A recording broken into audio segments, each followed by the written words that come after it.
Sorry for the wait. Oh, we weren't waiting long at all. Is there something else you wanted to tell us? No, I don't have anything new to share. I just felt that since you were my investigation partners, I should have another conversation with the two of you.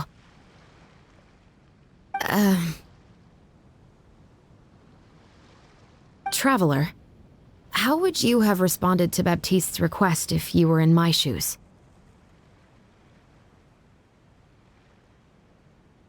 Is that so? Well, thanks for sharing. When I was young, my father often took me here to swim. We'd come rain or shine, even when it was freezing cold. He told me that swimming was the best activity to train one's strength of will. You could never give up before reaching the shore, especially when the water was cold. Oh? Why's that? Because the moment you give up would be the moment you die. At that point, I still hadn't received my vision. One winter, the chilly wind felt almost like knives on my skin, and the seawater was so frigid that it numbed my toes the moment I stepped in. I cried and begged my father to spare me from having to swim across, but he wouldn't listen. He used to be a member of the Special Patrol as well. You could say it was his way of educating his children. That sounds awful. When he saw that I wouldn't stop crying, he just picked me up and tossed me into the icy water. The bone-chilling cold took away my senses. I couldn't feel anything but fear and rage. I waited for my father to save me, but one look and I knew he'd already started swimming for the opposite shore. I realized that if I were to give up, I really would die right then and there. I used all of my strength to try and catch up to my father. Those few minutes felt longer than my whole life up until that point. I did, however, make it to the other side. I've never felt afraid about anything in my life after that, nor have I ever cried again. That way of teaching would have never worked on Paimon. Yeah, I don't think that was the right method for anyone. It's just that, working now as I am in the pursuit of justice, I still sometimes feel like I've been tossed into that winter sea all over again. The anger and the helplessness. Chevreuse. But the worse I feel, the more I know to never give up. The alternative would be to forever lose myself among the waves. Anyway, how about a race? Neither of us will drown, but we can still see who swims faster. You guys go ahead. Paimon will grab the clapperboard to mark the start of the race.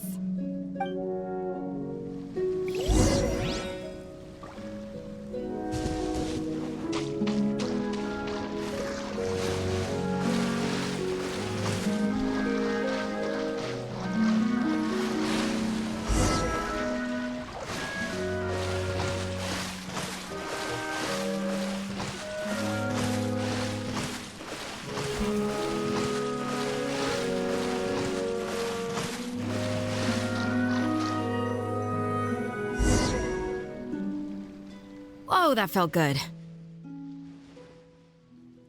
You were so fast in the water, Chevreuse. You were swimming even faster than Paimon can fly. So, about the Special Patrol, did you join because of your dad? Partly, but I'd say I was more inspired by the heroes I read about in stories growing up. Oh, so it's due to your love of stories.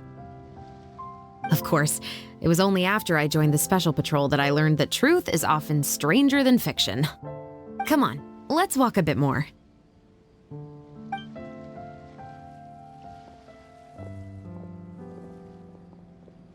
To be honest, I do sometimes question whether the decisions I make are the right ones.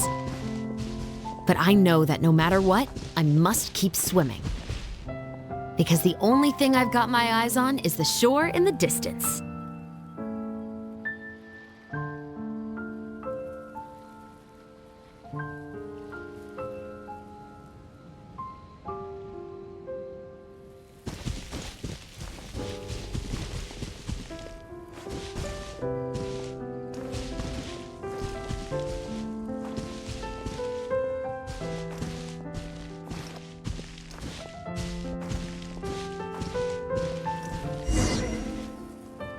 Thank you for coming on this walk with me. I feel a lot better after getting all that off my chest. Huh. We're nearly back at Baptiste's house. Huh, you're right. I didn't realize we were so close. He really did plant a lot of flowers. It's just like how he described it in the story. Huh? Wait. Paimon, Traveler, look! The rainbow roses in the garden. They're in full bloom now.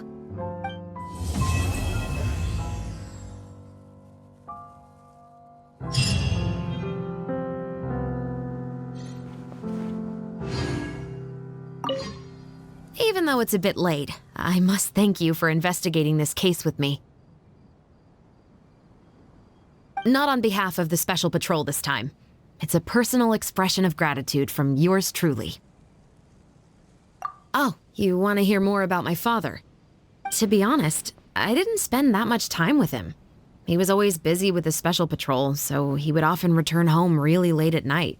Some nights, he didn't come home at all. Once, he didn't come home for a long time, maybe a whole week or so. When I went out to buy food, I learned that he had become a criminal, and by extension, that made me a criminal's daughter. But we can talk about that another day. I actually have a lot of sympathy for Veronique and Baptiste. I can understand the hatred they feel for their father. But that doesn't mean I'll allow them to walk the path of evil, even if it might lead to another sense of justice. Films are different from the real world. They're a form of art and represent the wishes in people's hearts.